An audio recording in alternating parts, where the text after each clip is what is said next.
എടാ നാളെ ഞാൻ ഉണ്ടാവില്ല കേട്ടാ. എന്താ നാളെ എന്റെ മൂത്താപ്പാട് ഇല്ലേ നോമ്പ് പറയണ്ട്. ഈ നോമ്പൂതറാന്ന് പറയുമ്പോ 10 ഇറച്ചിയൊക്കെ ഉണ്ടാവോ? 10 ഇറച്ചിയാ അപ്പൊ ബാക്കിയാ. എടാ എനിക്കും വരാൻ പറ്റൂടാ. അത് ഇച്ചിരി ടാസ്കാണ്. മൂത്താപ്പ അർത്ഥയ്ക്ക് സോൾട്ടേക്കാത്തവനാ. എന്നാലും കുഴപ്പമില്ല, ഏതെങ്കിലും മാമാന്റെ മോനാന്ന് പറഞ്ഞ് കയറ്റാം. പുള്ളിക്ക് കുറച്ച് ഓർമ്മക്കുറവുണ്ട്. അപ്പൊ വരാല്ലേ? വരാം.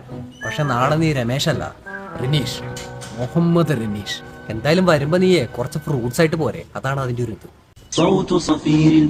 നീ എന്താ ചട്ടി കേട്ട്? എടാ ഫ്രൂട്ട്സിനൊക്കെ ഇപ്പൊ എന്താ വില? ഞാൻ പിന്നെ ഇതിലേ കുറച്ച് തണ്ണിമത്തന്റെ കുരു മാങ്ങയുടെ ഉണ്ട് കേട്ടിട്ടുണ്ട്. അതാവുമ്പോ നിന്റെ മൂത്താപ്പാക്ക് അടുത്ത നോമ്പിന് പറിച്ച് തിന്നാലോ. ചട്ടിയും കിണ്ടിയും. എടാ മാമുക്ക പറഞ്ഞ ഓർമ്മയുണ്ടോ? അസ്സലാമു അലൈക്കും വലൈക്കും അസ്സലാം. മൂത്താപ്പ അവിടെ കണ്ടു ഒരു സലാം പറ. ലാൽ സലാം. മൂത്താപ്പ നമ്മുടെ റിനീഷാണ്. നമ്മക്ക് എന്താ ഇങ്ങോട്ട് മനസ്സിലായില്ല. എങ്ങനെ മനസ്സിലാവാനാ? മൂത്താപ്പാക്കടെ ഇത്ര പ്രായമുള്ളപ്പോ ഞാൻ ഒരുപാട് ഒക്കത്തിട്ട് നടന്നിട്ടുണ്ട് അല്ലടാ. അതെ അതെ. എന്റെ വാപ്പാടെ പേരെന്താ? ഹരി. അലി അലി നമ്മുടെ അലിമാമയല്ല, അലിമാമയുടെ മോനെ. അലിമാമ. മേൽവിലാസം? വലൈക്കും അസ്സലാം.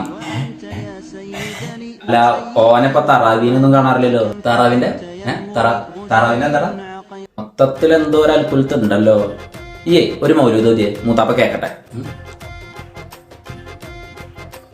അല്ല അല്ല അല്ല അല്ല കെഹന്താ ഹേ, അല്ല അല്ല അല്ല അല്ല കെഹന്താ ഹേ.